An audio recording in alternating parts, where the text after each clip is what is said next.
Tu dis que tu veux l'oublier, que tu veux passer à autre chose. Tu te répètes que tu la détestes, que c'était toxique, que tu mérites mieux.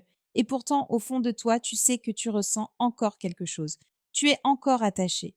Pourquoi? Pourquoi est-ce si dur? Pourquoi est-ce que tu n'arrives pas à la sortir de ta tête, alors que tu sais rationnellement que c'est terminé? Dans cette vidéo, on va plonger profondément dans ce lien invisible que tu ressens encore et surtout, comment t'en libérer. Ce que tu ressens, ce n'est pas forcément de l'amour. C'est souvent un attachement résiduel. Et parfois, c'est même un attachement traumatique. Quand une relation t'a fait souffrir, mais que tu as continué à espérer, ton cerveau a créé une boucle. Douleur, espoir, récompense, puis rechute. Ce cycle active les mêmes circuits neurologiques que la dépendance. Tu n'es pas faible, tu es accroché. Et ça, ce n'est pas de ta faute, mais ça devient ta responsabilité de le déconstruire. Signe d'un attachement traumatique. Tu idéalisais la relation malgré les drapeaux rouges. Tu ressens une panique quand tu penses à lui, elle, passer à autre chose. Tu confonds absence et abandon. Tu te rejoues mentalement les bons souvenirs pour compenser les mauvais. Et c'est là que ton cerveau te piège. Il te donne juste assez de dopamine pour te maintenir connecté. Ton cerveau adore les habitudes. Et les souvenirs, c'est sa spécialité. Mais il ne te joue pas la réalité brute. Il te joue le meilleur montage émotionnel possible. Il sélectionne les moments forts, les émotions positives, les sensations de fusion. Et il en fait un highlight reel. Tu ne revois pas la relation telle qu'elle était. Tu revois les moments où tu t'es senti vivant. Et ces moments-là, ils sont puissants, addictifs. Tu ressens ce vide aujourd'hui, non pas parce que tu l'aimes encore, mais parce que tu n'as pas encore recréé ces sensations ailleurs. On ne guérit pas d'un lien. On le remplace, on le transcende ou on le redéfinit. Tu essaies peut-être de te convaincre que tu la détestes. Tu fais la liste mentale de tous les moments où il, elle, t'a blessé sans doute. Tu ressors les captures d'écran, les souvenirs douloureux, les promesses non tenues. Mais la colère est une émotion de surface. Derrière la colère, il y a de la tristesse, du manque, du rejet et souvent un besoin d'être reconnu. La vérité, c'est que tu ne veux pas la détruire. Tu veux qu'il, elle, reconnaisse ta valeur. Tu veux que l'histoire ait un sens. Tu veux une validation finale. Mais cette validation, tu ne l'auras peut-être jamais.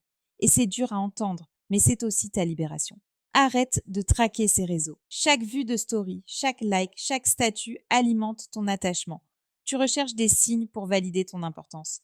Mais l'indifférence ou l'ambiguïté de ces publications ne sont pas des messages. Ce sont des distractions.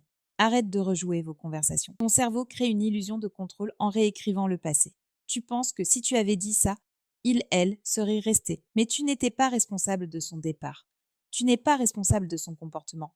Arrête de croire qu'il, elle, est la seule personne qui t'aimera de cette façon. Ce que tu as vécu n'était pas unique. C'était intense, oui, mais l'intensité n'est pas synonyme de vérité. Tu es capable de recréer des liens profonds, sains et durables. Rééduque ton système nerveux. Quand tu es attaché à quelqu'un, ton corps est en alerte constante. Apprends à te détendre sans sa présence. Respiration, cohérence cardiaque, marche consciente. Reviens dans ton corps, car c'est là que commence la vraie libération. 2. Reconnecte-toi à ta propre valeur. Liste ce que tu as offert, ce que tu as appris, ce que tu as surmonté. Tu n'étais pas vide dans cette relation. Tu étais plein de vie, d'amour, de présence. Et tout ça, ça t'appartient. Même maintenant. 3. Projette-toi autrement. Crée une nouvelle narration. Pas sur comment la récupérer, mais sur qui est-ce que je deviens maintenant. Utilise ton énergie pour te construire. Tu n'es pas brisé, tu es en transition. J'ai connu cette sensation.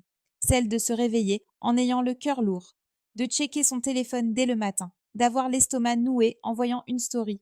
Je pensais que j'étais fou, que j'étais seule à ressentir ça. Et puis j'ai compris que mon attachement ne disait pas que j'étais faible. Il disait que j'avais aimé sincèrement et que maintenant, je devais apprendre à m'aimer de la même manière. Ça a pris du temps, des erreurs, des retours en arrière. Mais aujourd'hui, je regarde cette version de moi et je suis fière de l'avoir traversée. Si cette vidéo t'a aidé, pense à t'abonner pour ne pas rester seule dans cette étape difficile. Ensemble, on avance vers la guérison, un jour à la fois. Laisse un like, partage à quelqu'un qui en a besoin et surtout, prends soin de toi. À plus pour une prochaine vidéo.